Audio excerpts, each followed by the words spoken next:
Hello everyone, आज फिर से हम एक नए सफर पर चलेंगे। ईथर में आपने ईथर के ऑक्सीडेशन से ईथर पेरोक्साइड बनता है, वो रिएक्शन पढ़ी होगी।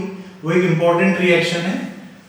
अब ईथर पेरोक्साइड जो होते हैं वो अनस्टेबल कंपाउंड होते हैं and they explode on heating. आपको पता है ईथर पेरोक्साइड या ईथर का यूज क्या है? कभी डेंटिस्ट के पास आप गए हैं? घर में आपने देखा होगा बुआ जी या मम्मी डेंटिस्ट के पास जाती है तो आके बोलती बहुत अच्छे डॉक्टर हैं, मुझे तो दर्द ही नहीं हुआ, दांत कब निकाल लिया, कब ट्रीटमेंट हो गया, पता ही नहीं चला।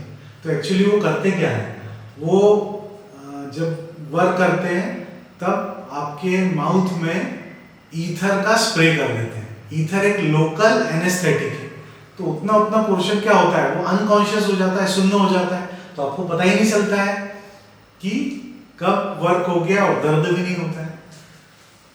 तो ईथर पेरोक्साइड कैसे बनता है, सबसे पहले वो देखते हैं। यहां हमने लिया है डाइइथाइल ईथर, इसका कर रहे हैं ऑक्सीडेशन। ये ऑक्सीडेशन होगा एयर और सनलाइट के प्रेजेंस में। यदि मान लीजिए ईथर की बॉटल है, उसको आपने खुला छोड़ दिया एयर और सनलाइट के प्रेजेंस में, तो उसका ऑक्सीडेशन हो जाएगा। ऑक्सीडेशन कहां होगा? ये ऑक्सीजन फंक्शनल ग्रुप है, इसके पास वाला कार्बन इसको अल्फा कार्बन बोलेंगे, ये बीटा, ये भी पास वाला है, इसको अल्फा बोला तो इसको अल्फा डैश कर दीजिए, ये बीटा डैश हो जाएगा, है ना। तो पास वाला कार्बन अल्फा कार्बन। जब ऑक्सीडेशन होता है तो ये अल्फा कार्बन पर अटैक करता है ऑक्सीजन। कैसे करता है? कार्बन हाइड्रोजन बॉन्ड के बीच में, ये अल्फा कार्बन और हाइड्रोजन बॉन्ड के बीच में पूरा ऑक्सीजन मॉलिक्यूल इंट्रोड्यूस हो जाएगा, तो ये बनेगा diethyl ether hydroperoxide. Ether hydroperoxide बन रहा है। कंपाउंड हमने लिया डाइइथाइल ईथर, तो diethyl ether hydroperoxide. Dimethyl ether लेंगे तो डाइमिथाइल ईथर हाइड्रोपेरोक्साइड। ये ईथर पेरोक्साइड है, ईथर के ऑक्सीडेशन से बना है। अब इसकी दो प्रॉपर्टीज हमने बताई। तो ये अनस्टेबल होते हैं and they explode on heating. तो कहीं मान लीजिए ईथर का यूज हो रहा है और उसको हीट कर दिया तो एक्सप्लोजन हो जाएगा ना। तो यदि ether peroxide, ether sample use करना है तो सबसे पहले ईथर पेरोक्साइड प्रेजेंट है या नहीं है, ये सबसे पहले पता लगाया जाता है। कैसे पता लगाते हैं? देखिए, जो भी ईथर सैंपल आपको दिया है जिसको आप यूज कर रहे हैं, उस ईथर में पहले डालेंगे आप freshly prepared ferrous sulphate solution. उसके बाद मिलाएंगे KCNS, पोटेशियम थायोसाइनाइड।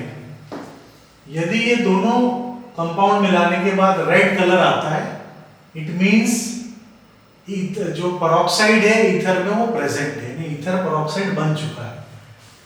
तो ईथर लिया, फेरस सल्फेट, KCNS मिलाया, यदि रेड कलर आता है इट मींस पेरोक्साइड प्रेजेंट है। अब पेरोक्साइड प्रेजेंट है तो उसको रिमूव करना जरूरी है, नहीं तो वो हार्मफुल रहेगा, एक्सप्लोजिव रिएक्शन हो सकती है। तो क्या करेंगे? सिंपली ईथर सैंपल को ट्रीट करेंगे, एक्वस सॉल्यूशन ऑफ या तो पोटेशियम आयोडाइड लेंगे या फेरस सल्फेट सॉल्यूशन लेंगे। दोनों में से कोई भी एक आप ले सकते हैं। क्या क्या लेना है?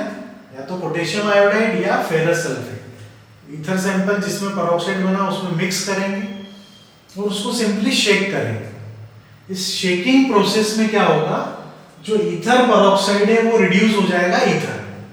अभी आपने समझा ईथर के ऑक्सीडेशन से क्या बना है? Ether peroxide. तो ईथर पेरोक्साइड का रिडक्शन होगा तो क्या बनेगा? ऑक्सीजन निकल जाएगी, बनेगा ईथर। तो ईथर पेरोक्साइड रिड्यूस होगा ईथर में। और जो रिएजेंट आपने लिया, यदि आपने लिया पोटेशियम आयोडाइड, तो ये खुद ऑक्सीडाइज हो जाएगा आयोडीन। और यदि आपने फेरस सल्फेट लिया है, दोनों में से कोई एक लेना है, तो ये ऑक्सीडाइज होगा फेरिक सल्फेट। मतलब रिएजेंट का ऑक्सीडेशन होगा और ईथर पेरोक्साइड का रिडक्शन होगा ईथर। है सिंपल बिल्कुल। तो इजीली आप इसको याद कर सकते हैं। कहीं भी प्रॉब्लम आती है तो एक बार फिर से वीडियो देखिए, एक बार में आपको कॉन्सेप्ट समझ में आएगा।